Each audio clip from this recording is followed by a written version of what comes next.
Hi guys, hello everyone. Myself I am Rahacham. Now let us discuss about the subject is OOPS with Java, object oriented programming in Java.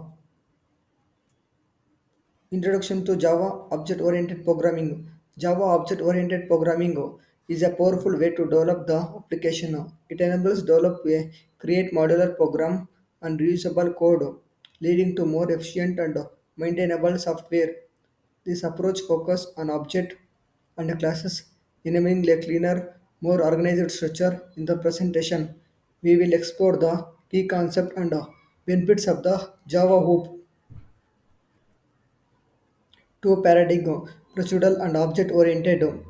Procedural paradigm. The procedural paradigm focus on creating procedure or method to perform the tasks.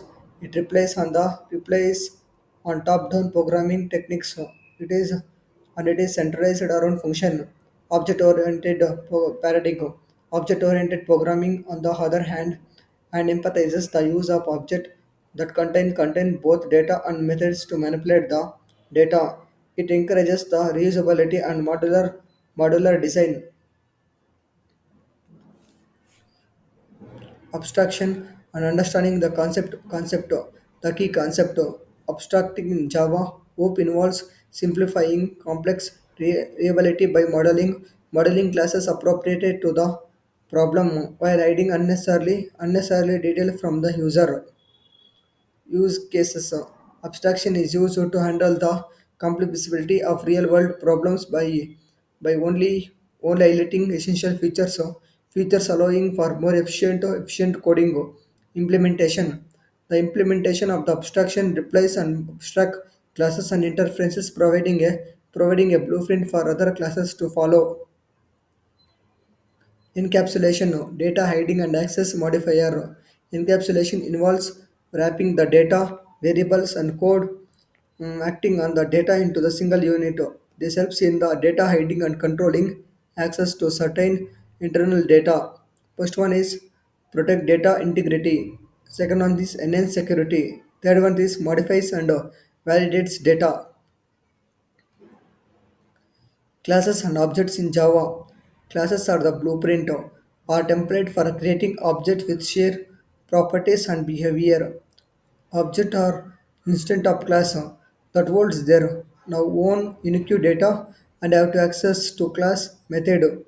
Java classes are defined using the class keyword.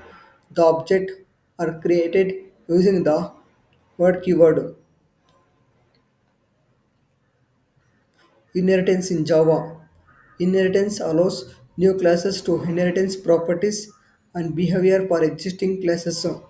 The extends keyword is used to establish an inheritance relationship in Java. Single inheritance, a class can also only inheritance one superclass. Single inheritance can be consist of the superclass or subclass. Hierarchical inheritance, superclasses, multiple inheritance and hybrid inheritance and multiple inheritance. Polymorphism in Java.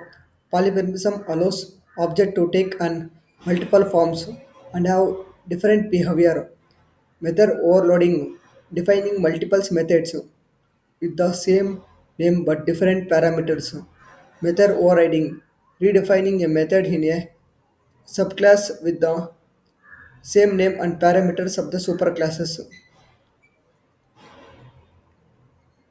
Inheritance, reusing code and creating hierarchies.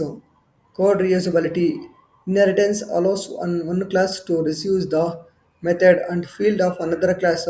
It promotes code reusability and reduces redundancy.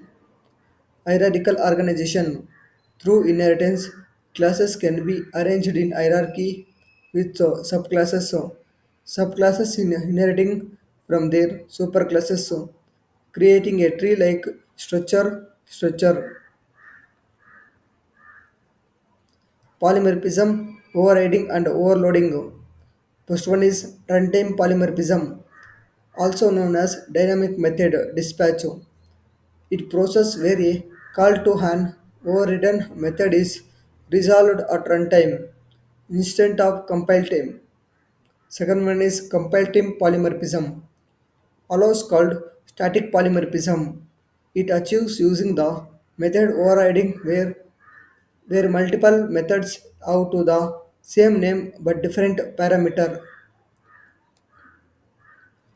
The three OOPS principles encapsulation, inheritance, and polymorphism. 3 is encapsulation, 5 is inheritance, 10 is polymorphism.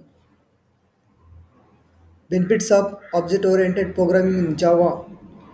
Modularity. OOPS promotes modularity as each object from a separate entity where whose internal working is decoupled from the other parts of the system. Reusability. Code reusability is a key feature of OOP. OOP reducing effort and time in developing and maintaining applications. Flexibility. It offers flexibility to adapt to changes and new requirement with minimal impact on the on existing code. Best practice for Java web development. First one is follow solid principle. Understand and adhere to solid principle, which are crucial for building robust, scalable and maintainable application. Second one is uses design patterns. Employ design patterns such as factory, singleton, and observe to solve recurring design problems effectively. Third one is write clear and readable code. Strive for clean, organized, and understandable code to enhance collaboration and maintainability. Conclusion and key takeaway. Java object oriented programming offers a systematic approach to building software, providing a clear structure, reusability and flexibility. By understanding the key principles and best practice, developer can develop and can create robust, maintainable and scalable application. Embracing core principles in Java leads to more efficient, organized, and manageable code bases, driving the success of modern software and object oriented projects. Thank you.